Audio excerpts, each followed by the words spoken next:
हम लोग इंटरपोलेशन पढ़ रहे थे और इंटरपोलेशन में हमने न्यूटन्स ग्रेगरी फॉरवर्ड फार्मूला पढ़ा था और हमने उसका एक एग्जांपल सॉल्व भी किया था। अब यहाँ पे एक दूसरा क्वेश्चन ले रहे हैं जो थोड़ा सा इसका टाइप डिफरेंट है और इसको हम सॉल्व करके देखेंगे। तो देखिए आपको क्या क्वेश्चन दिया हुआ है। आपको बोला जा रहा है एक टेबल दी हुई है जिसमें आपको मार्क्स ऑब्टेन दिए हुए हैं और नंबर ऑफ़ स्टूडेंट्स दिए हुए हैं कि 30 से 40 के बीच में मार्क्स 31 बच्चों के आते हैं, 40 से 50 के बीच में मार्क्स 42 के आते हैं, 50 से 60 की रेंज में 51 बच्चों के मार्क्स है, इस रेंज में बच्चों के 35 बच्चों के मार्क्स हैं, ऐसे ही 70 to 80 के बीच में 31 बच्चों के मार्क्स दिए हुए हैं। ओके अब आपको इसमें जो क्वेश्चन है वो बताना है कि लेस देन 45 कितने बच्चों के हैं और मोर देन 45 मार्क्स कितने बच्चों के हैं। ठीक है, तो देखिए सॉल्व करने से पहले आपको इसको जो क्वेश्चन दिया हुआ है इसको आपको अपने रिक्वायर्ड फॉर्मेट में बनाना पड़ेगा, क्योंकि जो आपने क्वेश्चन किया है तो आप देख सकते हैं इसमें एक्स नहीं दिया ना, इसमें एक रेंज दी हुई है, तो इस रेंज के लिए आपको कोई फॉर्मूला थोड़ी ना पता होता है। तो पहले आप इसको सही से सॉल्व करिए।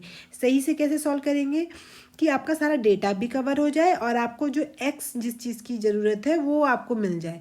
तो देखिए कैसे करेंगे ये देख लेते हैं। तो सबसे पहले देखिए आपको अगर कवर करना है तो देखिए जो बच्चे हैं वो है, आपको ऐसा बोला जा रहा है 30 से 40 के बीच में बच्चों के मार्क्स है 31। ठीक है, तो आप क्या करिए इसमें आप इसको ले लीजिए बिलो 40 कर दीजिए। ठीक है, तो आपका जो ये मार्क्स ऑब्टेन्ड रेंज वाला है आप उसमें एक नंबर इंक्लूड करके करिए। देखिए तो क्या करना पड़ेगा आपको, बिलो मार्क्स ऑब्टेन्ड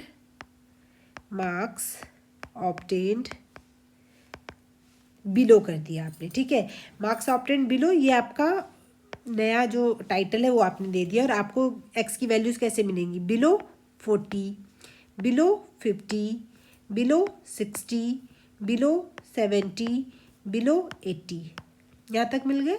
ये आपके एक्स हो गए नए।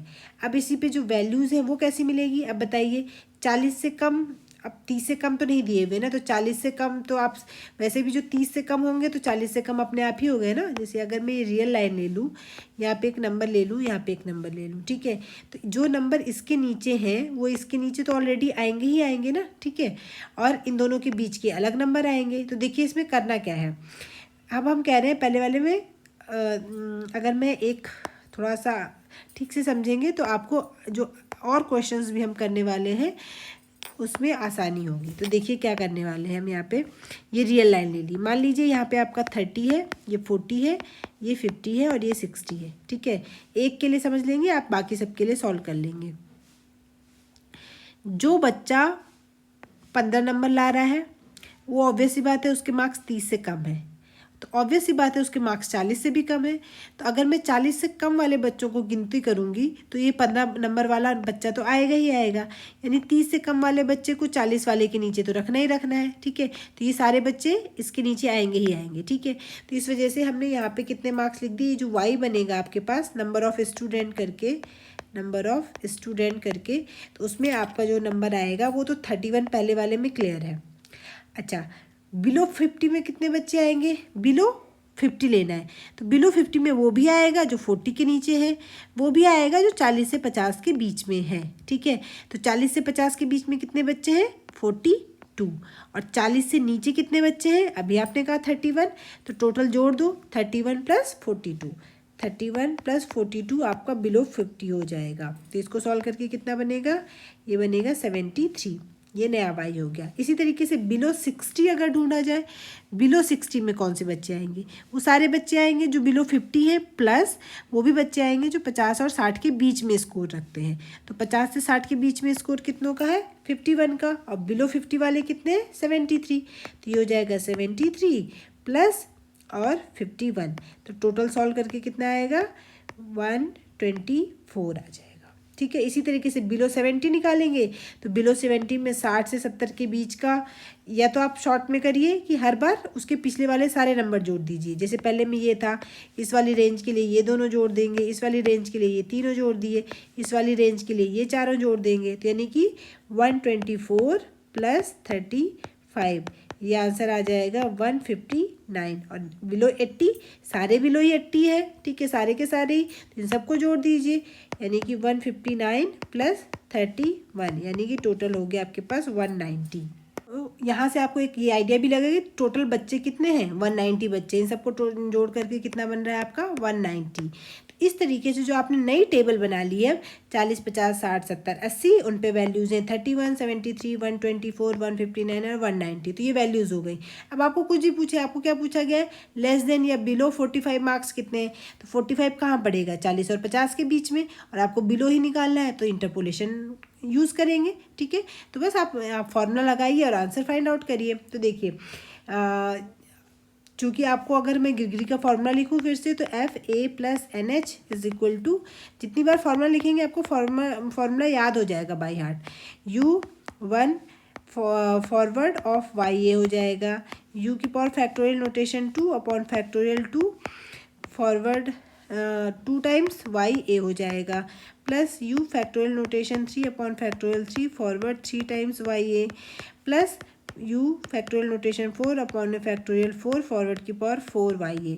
4 तक क्यों लिखा है, क्योंकि आपको पता है डेटा कितना दिया हुआ है, 1 2 3 4 5। 5 जब डेटा होता है तो 4 तक आप डिफरेंस निकाल सकते हैं, तो इसलिए आप 4 तक फॉर्मूला यूज़ करेंगे। तो डिफरेंस के लिए आपको डिफरेंस निकालना पड़ेगा, तो डिफरेंस निकाल लेते हैं। एक्स लिख लीजिए, एक्स आपका पूरा हो जाएगा कि marks obtained below, marks obtained below है 40, 50, 60, 70 और 80। वैल्यूज़ क्या क्या थी इस पर, 31, 73, 124, 159 और 190। अब फॉरवर्ड निकालिए, तो इनको आपस में सब्ट्रैक्ट करके फॉरवर्ड निकल जाता है।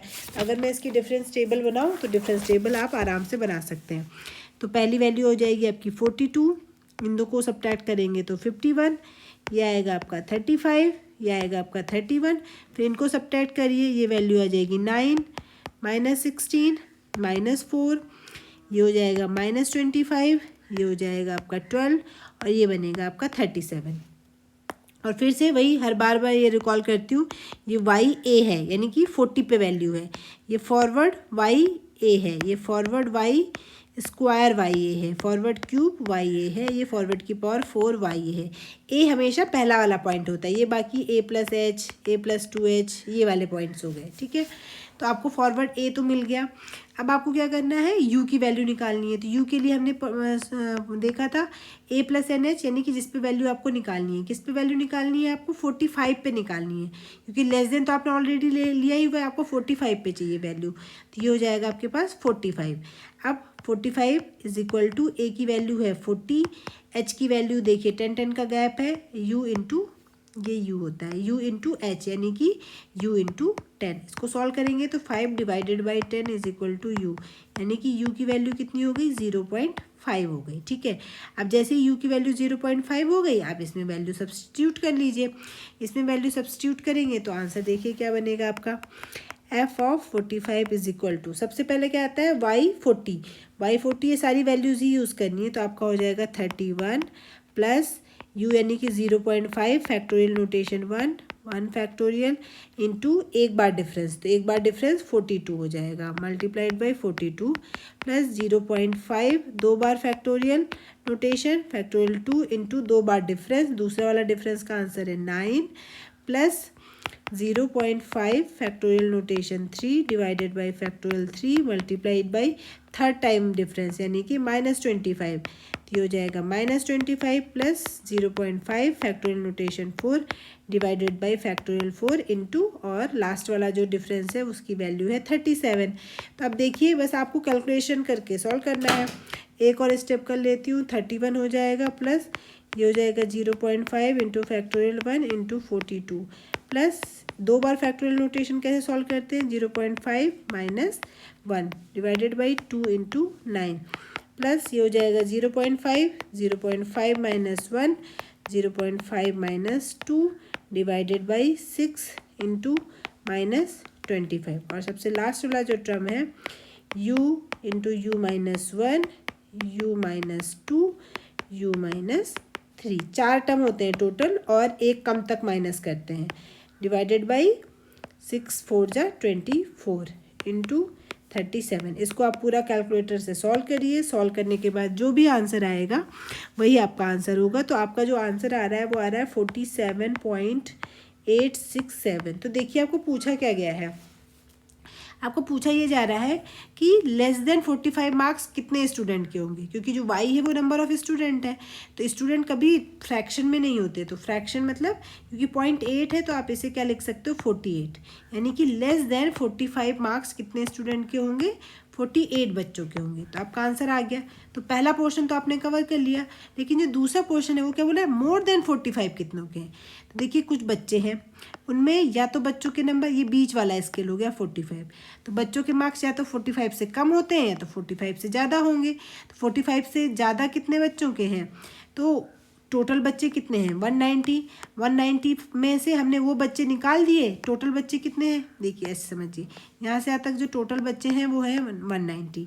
इसमें से हमें इतना पता है कि 45 से कम वाले बच्चे इतने हैं, तो बाकी बच्चे कितने हो गए 45 से ज़्यादा वाले हो गए। तो 190 में से 45 को माइनस कर दीजिए। तो अगर आप 190 में से 45 को माइनस करेंगे तो आपका बचेगा 145। तो यही आपका जो मेरे ख्याल से 148 बच्चे हैं, 190 में से 48 बच्चों को माइनस करेंगे तो आपको आंसर मिलेगा 142, और यही आपके वो बच्चे हैं जिनके मार्क्स जो हैं वो मोर देन 45 है। आई होप आपको ये क्वेश्चन बहुत अच्छे से समझ में आया होगा। सबसे मेन इंपॉर्टेंट जो पॉइंट है इसमें वो यही वाला है कि अगर आपको इस तरह से गैप में दिया हुआ है तो आपको कैसे सॉल्व करना है, ठीक है। तो अगर मैं इसमें से एक क्वेश्चन आपको एक्सरसाइज के लिए देती हूँ, अगर आपको ये क्वेश्चन क्लियर हो गया है तो आप वो क्वेश्चन आराम से प्रैक्टिस कर सकते हैं। तो ये क्वेश्चन अगर आपको इसी टाइप में दे दिया जाता, इसी में कुछ करेक्शन कर देते हैं। अगर ये जो टेबल है, ये टेबल दी हुई है आपको इस तरीके से, आपको बोला जा रहा है मार्क्स जो है वो यहाँ पे वेजेस इन रुपीज़ है, ठीक है। यहाँ पे है वेजेस यानी कि जो मजदूरी होती है, वेजेस इन रुपीज़, और यहाँ पे है नंबर ऑफ पर्सन्स। आपको दिया हुआ है यहाँ पे below 40, then 40 to 50, then 50 to 60, then 60 to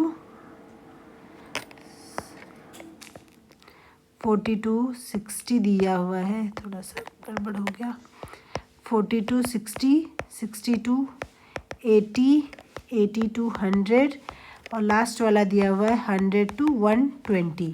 तब आपको बिलो 40 में दिए हुए हैं 250%, 120, 100, 70, 50, और आपको निकालना है कि कितने ऐसे लोग हैं जिनको 60 से 70 रुपए के बीच में वेजेस मिलती हैं, ठीक है। नंबर ऑफ पर्सन निकालने हैं 60 से 70 के बीच में, ठीक है। अभी तक बिलो और वाला केस था, आपको बीच में निकालने हैं। तो ये वाला करके आप आंसर ज़रूर बताइएगा।